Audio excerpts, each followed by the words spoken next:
Paper leak मामले में भले ही सरकार ने सीबीआई जांच का आश्वासन देकर छात्रों का धरना खत्म करा दिया हो, लेकिन विपक्ष इस मुद्दे पर धामी सरकार को घेरने में कोई कसर नहीं छोड़ रहा है।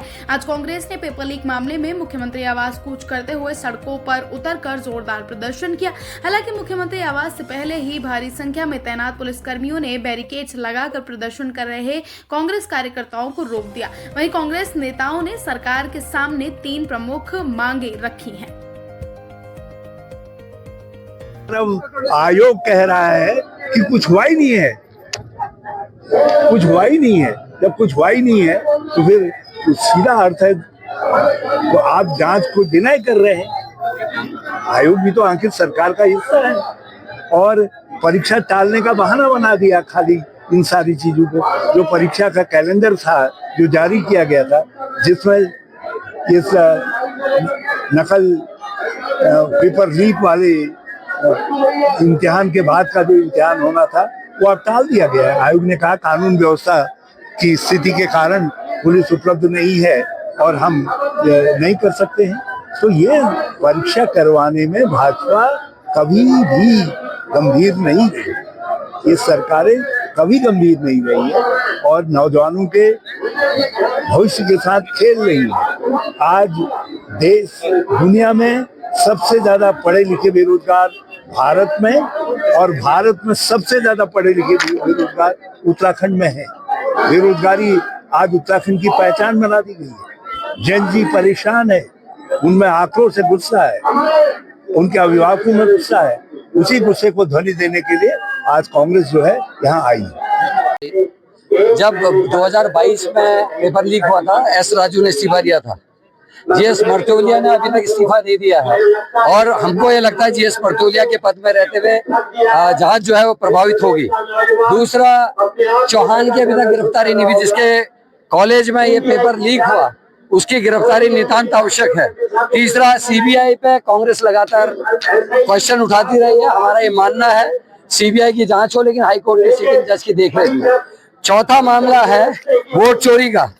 हाई कोर्ट ने इलेक्शन कमीशन उत्तराखंड के खिलाफ वर्डिक्ट दिया, उसके खिलाफ इलेक्शन कमीशन उत्तराखंड की सरकार आदरणीय सुप्रीम कोर्ट गई और सुप्रीम कोर्ट ने हाई कोर्ट के निर्देश को सही मानते हुए 2 लाख रुपए का अर्थदंड जो है इलेक्शन कमीशन को लगा है। तो हम चाहते हैं इलेक्शन कमिश्नर को जो है तत्काल प्रभाव से बर्खास्त किया जाना चाहिए, क्योंकि उन्होंने कानून का उल्लंघन किया है और उत्तराखंड पंचायत राज एक्ट का उल्लंघन करने वाले व्यक्ति को उस पद पर बैठे रहने का कोई अधिकार नहीं है। धामी को भी इस्तीफा देना चाहिए, क्योंकि उनकी अपनी सरकार में 2 बार भर्ती घोटाला हो गया, एक बार 2022 में और एक बार अब ये 2025 में। उनका ये कहना कि मैं युवाओं के लिए जान भी दे सकता हूँ, हमको जान नहीं चाहिए, अपना इस्तीफा चाहिए, क्योंकि आपके रहते हुए 2 बार इस प्रदेश में भर्ती घोटाला हुआ है।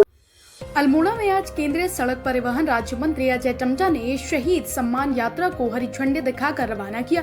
इस शहीद सम्मान यात्रा 0.2 में जिला सैनिक कल्याण अधिकारी और शहीद परिवार पूर्व सैनिक गणमान्य नागरिक सम्मिलित हुए। अल्मोड़ा जनपद के 4 शहीदों के घरों के आंगन से मिट्टी कलश में लेकर यह यात्रा लैंसडाउन होते हुए शहीद धाम देहरादून में जाएगी। इस अवसर पर केंद्रीय मंत्री ने कहा कि ये यात्रा प्रदेश भर में चल रही है, जिसमें जनपद के 4 शहीद परिवार के लोग सम्मिलित हुए और देहरादून शहीद धाम तक जाएगी और आम जन को देश की रक्षा में अपना अभूतपूर्व बलिदान दिया है, उन्हें नमन किया जा रहा है।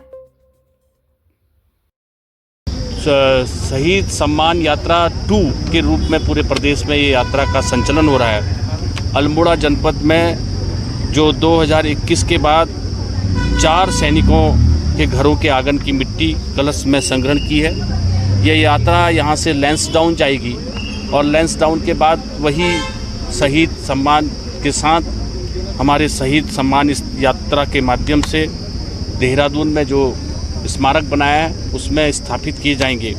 आज के इस कार्यक्रम में आप सबके ध्यान में माता पिता भी दोनों आए हैं, मैं पहले से भी जानता हूँ। इसमें हवलदार शहीद राजेंद्र सिंह और हवलदार शहीद नंदन सिंह, अधिकारी सिपाही शहीद हिमांशु, सिपाही शहीद ब्रजेश रौतेला, जिन्होंने अपना बलिदान दे करके भारत माता में अपने प्राण निछावर किए, ऐसे हम शहीदों को नमन करता हूं।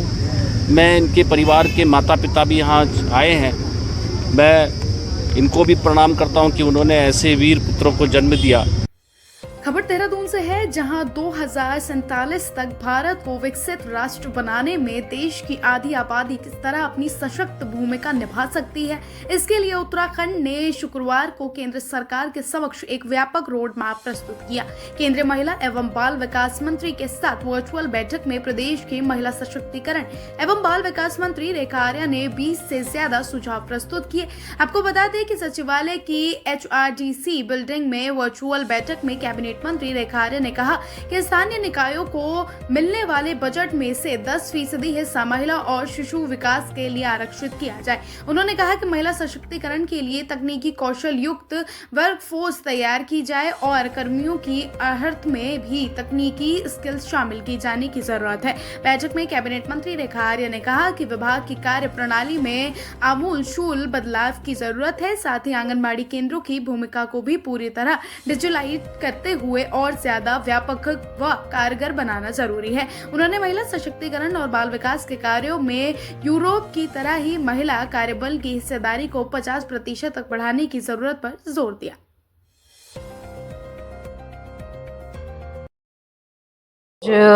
भारत सरकार में हमारे केंद्रीय मंत्री महिला सशक्तिकरण बाल विकास मंत्री जी के द्वारा एक परामर्श कार्यशाला का आयोजन हुआ और यह परामर्श कार्यशाला वर्चुअली देश भर के हमारे सभी WCD मिनिस्ट्रीज में आज जुड़े, जिसमें आने वाले 2047 में विकसित भारत में महिलाओं के दृष्टिगत कितने सुधारों की योजनाओं के अंतर्गत सुधारों की संस्थागत रूप से सुधारों की अथवा सुधारों में अनुपालन बोझ को किस प्रकार से कम किया जा सकता है, उस दृष्टिगत सभी राज्यों से सुझाव लिए जा रहे थे, जिसमें उत्तराखंड की ओर से हमने कुछ सुझाव अपनी ओर से उनको दिए हैं, जिसमें हमारे जो दीर्घकालीन सुझाव है जिस पे यदि हम लोग काम करते हैं तो आने वाले समय में महिलाओं के हित में 2047 में बहुत अमूलचूल परिवर्तन आएंगे। जिसमें एक सुझाव था स्थानीय निकायों में समावेश का होना, यानी कि हमारे जो स्थानीय निकाय हैं उसमें जो बजट है उसमें बजट का आवंटन महिला और शिशु के लिए 10% का रखा जाने का एक सुझाव हमने दिया है। इसके साथ ही तकनीकी कौशल से युक्त वर्कफोर्स भी तैयार हम लोग करें, ये भी सुझाव भारत सरकार को दिया है। प्रशिक्षण और क्षमता निर्माण की समुचित व्यवस्था, इसका सुझाव भी दिया है कि पूर्व में हमारे यहाँ पर आंगनबाड़ी और सुपरवाइजर की ट्रेनिंग हुआ करती थी, जो अभी इस समय नहीं हो पा रही है, उसके लिए भी भारत सरकार को निवेदन किया है। और आंगनबाड़ी केंद्रों की भूमिका में बदलाव लाने के लिए भी कहा गया है कि आंगनबाड़ी केंद्र एक तरीके से कई महीनों में महिलाओं और बच्चों की देखभाल और देखरेख का काम करती है, लेकिन संभवतः केंद्र केवल और केवल THR के रूप में केंद्रों को जाना जा रहा है मुखरता के कारण, जिसके लिए सुझाव दिया है कि इसके अतिरिक्त भी जो हमारी जो अन्य कार्य हैं उस भूमिका को प्रमुखता के साथ में जो है उस भूमिका पे हम लोगों को ध्यान दिया जाना चाहिए। कार्यबल में महिलाओं की भागीदारी बढ़ाए जाने हेतु डे बोर्डिंग विद्यालय प्रणाली की अनिवार्यता का भी सुझाव दिया है। स्कूल पूर्व शिक्षा का सत्र निर्धारित करने के संदर्भ में भी सुझाव दिया है कि हमारे यहाँ पर जो हमारे बच्चे 3 से लेकर 6 वर्ष तक जो स्कूल पूर्व शिक्षा प्राप्त कर रहे हैं, तो वो जो बच्चे जब 6 वर्ष की आयु को पूर्ण करते हुए जब प्राइमरी विद्यालय में एडमिशन लेने को हो, तो उससे पहले जो है एक आउट मंथ हमारे यहाँ पे निर्धारित किया जाना चाहिए, जो कि अप्रैल माह को निर्धारित किया जाना चाहिए, ये एक सुझाव दिया है। शोध कार्य और सोशल ऑडिट को भी सुनिश्चित किया जाना चाहिए, क्योंकि शोध कार्य होते रहने चाहिए, तभी आने वाले समय के हिसाब से 2047 तक में वर्तमान में महिलाओं की स्थिति और आने वाले समय में महिलाएं किन चीज़ों के लिए आकांक्षी है या उनके भविष्य को हम कैसे देखते हैं, तो वो शोध कार्य से आए जो निष्कर्ष है उसके आधार पर उस पर काम करके हमको प्राप्त हो सकता है। किशोरी बालिका सहायक योजना का सार्वभौमिकरण के लिए अनुरोध किया है। सार्वभौमिकरण का तात्पर्य यह है कि यह योजना मात्र अभी एस्पिरेशनल डिस्ट्रिक्ट्स में चल रही है, जिसका निवेदन किया है कि उसे सभी डिस्ट्रिक्ट्स में लागू कर लिया जाए। इसके अलावा कुछ तात्कालिक सुझाव भी माननीय मंत्री जी को हम लोगों ने दिए हैं, जिसमें सक्षम आंगनबाड़ी केंद्र पोषण 2.0 पर यह सुझाव दिया है कि पोषण के जो मानक है और वित्तीय प्रावधान है उसको सुधार किया जाए, क्योंकि उतने में पोषण जो है वो सुनिश्चित नहीं हो पाता।